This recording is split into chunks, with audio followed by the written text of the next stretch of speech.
Сәлем достар, бүгін ерекше әрі сирек кездесетін астрономиялық құбылыс гибридті күн тұтылу тақырыбына шолу жасайтын боламыз. Бұл құбылыс неге гибридті деп аталады? Ол қалайша бір жерде толық тұтылуы, ал басқа жерде сақиналы тұтылу бола алады? Мұндай тұтылу қаншалықты жиі болады және оны көру үшін қай жерге бару керек? Осының бәріне бүгін жауап беретін боламыз. Егер достар, сіздерге дәл осы астрономиялық контент және астрономиялық сала қызық болатын болса, осы арнаға жазылып қолдауларыңызды сұраймын. Олай болса достар, біз видеомызды бастаймыз. Толық күн тұтылуы ай күннің дискін толық жапқанда пайда болады. Бұл кезде күн шетіндегі қызыл түсті протуберанцтары, сондай-ақ кең түрде күн тәжі және сәулеленетін тәжі ағындары көрінеді. 1990 жылы 11 тамыздағы сақиналы күн тұтылуы ай жерден тым алыста болғандықтан күнді толық жаппай, күн диск айналасында жарқыраған сақина қалдырған орын алады. Жартылай күн тұтылуы кезінде ай күннің тек бір бөлігінде ғана жабады. Күн тұтылуы ай жер мен күннің арасында түсіп, жердегі кейбір аймақтардан күннің көрінісін толық немесе жартылай көлегейлеген кезде болады. Мұндай орналасу айдың жаңа ай фазасында оның орбиталық жазықтығы жер орбитасының жазықтығына ең жақын болған кезде шамамен әр 6 айда бір рет орын алады.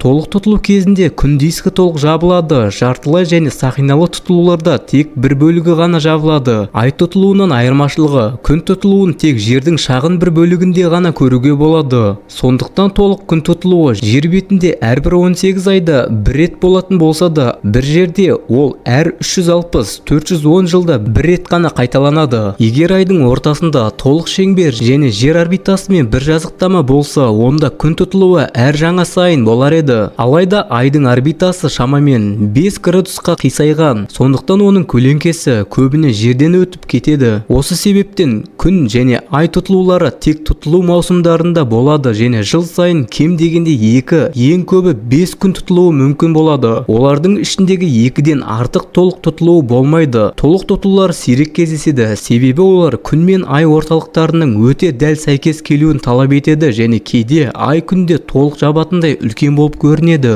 Күн тұтылуы табиғи құбылыс. Кейбір ежелгі және қазіргі мәдениеттерде бұл құбылыс тылсым күштермен байланыстырылып, жаман ырым ретінде қабылданған. Ежелгі Қытайда астрономдар күн тұтылуын біздің дәуірімізге дейін 4 ғасырдан бастап болжаған. Қазіргі таңда алдағы жүздегі жылдардағы тұтылуларды дәл есептеуге болады. Күнге тікелей қарау көзге мәңгілік зиян келтіру мүмкін. Сондықтан күн тұтылу бақылау үшін арнайы көз қорғағышы немесе жанама көру әдістері қолданылады. Тек толық тұтылу кезінде ғана арнайы қорғаусыз қарау қауіпсіз болып табылады. Күн тұтылуын көру үшін әлемнің әртүрлі аймақтарында баратын әуесқойларды тұтылу қуалаушылар немесе умбрафильдер деп атайды. Күн мен айдың жерден ары қашықтығына байланысты ерекше сәйкестік бар. Күн жерден шамамен 400 есе алыс, ал күннің диаметрі айдың диаметрінен шамамен 400 есе үлкен. Осы екі қатынас шамамен бірдей болғандықтан жерден қарағанда күн мен ай шамамен бірдей өлшенеді. Бұрыштама өлшемі бойынша шамамен 0,5 градус. Айдың жерді айналатын орбитасы, сондай-ақ жердің күнді айналатын орбитасы сәл сопақ, эллипстік болып келеді. Сондықтан күн мен айдың көрінетін өлшемі өзгеріп отырады.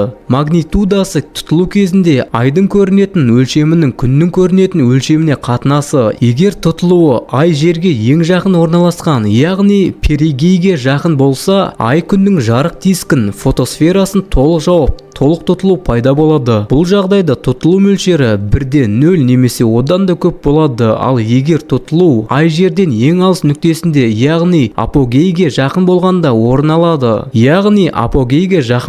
орын алса, ай күннен сәл кіші болып көрініп, сақиналы тұтылу болады. Мұндай тұтылудың мөлшері 1-ден аз болады. Жердің күнде айналатын орбитасы да сопақша болғандықтан, жер мен күн арасындағы қашықтықта жыл бойы өзгеріп отырады. Бұл да күннің көрінетін өлшеміне әсер етеді. Бірақ бұл әсер айдың қашықтығындағы өзгерістей күшті емес. Жер күннен ең алыс нүктесінде жақындаған шілде айының басында толық тұтылу ықтималдылығы артады. Ал қаңтар айының басында жер күнге ең жақындағанда сақиналы тұтылу пайда болу мүмкіндігі жоғары болады. Толық күн тұтылуы орта есеппен әр 18 айда бір рет болады. Бұл кезде айдың қараңғы силуеті күннің жарығын толық жауып, күннің әлсіз сыртқы қабаты коронна көрінеді. көрінеді. Тұтылу кезінде толық тұтылуы тек жер бетіндегі тар жолақтардың бойына ғана болады. Сақиналы тұтылу. Сақиналы тұтылуда толық тұтылуға ұқсас. Күн мен ай жер мен сызықта орналасады, алайда бұл кезде айдың көрінетін өлшемі күнді толық жабуға жеткіліксіз болады. Сондықтан толық тұтылу болмайды. Оның орнына күн жарық сақина аннус түрінде көрінеді, ал ай қараңғы диск ретінде ортасында тұрады. Сақиналы тұтылу жылына бір немесе екі рет болады, бірақ бұл жыл сайын дегенді білдірмейді.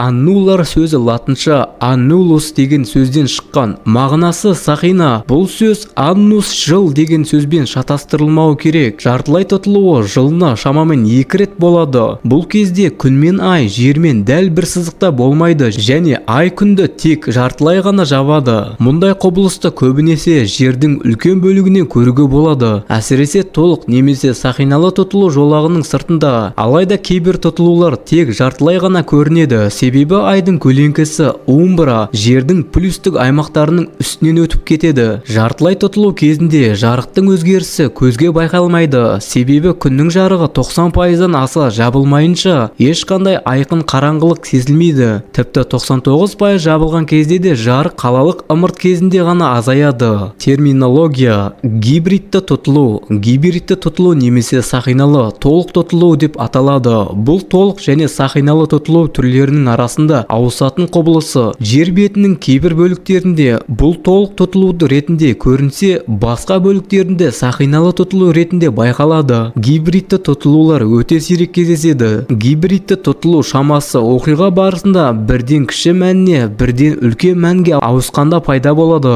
Осыған байланысты тұтылу жер бетіндегі кей жерлерде толық, көбінесе орталыққа жақын жерде, ал басқа жерлерде сақиналы тұтылуы басы мен соңы маңында болып көрінеді. Себебі жердің шеттері айға қарағанда сәл әрі орналасқан. Мұндай тұтылулардың жолы өте тар болады және тұтылу ұзақтығы да қысқа келеді, әсіресе толық тұтылумен салыстырғанда. Мысалы 2023 жылғы 20 сәуірдегі гибридті тұтылу жолының бойындағы толық тұтылу кейбір нүктелерде 1 минуттан астам уақытқа созылады. Фокустық нүкте секілді толық немесе сақиналы тұтылуға ауысу нүктелерінде олардың ені мен ұзақтығы 0-ге жуық болады. Міне біз бүгін ерекше гибридті күн тұтылу туралы білдік. Ай мен күннің ғажайып үйлесімі жер бетіндегі таңғажайып көріністерге қалай әсер ететінін байқадық. Осындай астрономия әлеміндегі қызықты тақырыптар ұнайтын болса, пікір қалдырып, қандай тақырыптар ұнағанын жаза кетіңіз. Келесі видеода кездескенше достар, сау болыңыздар.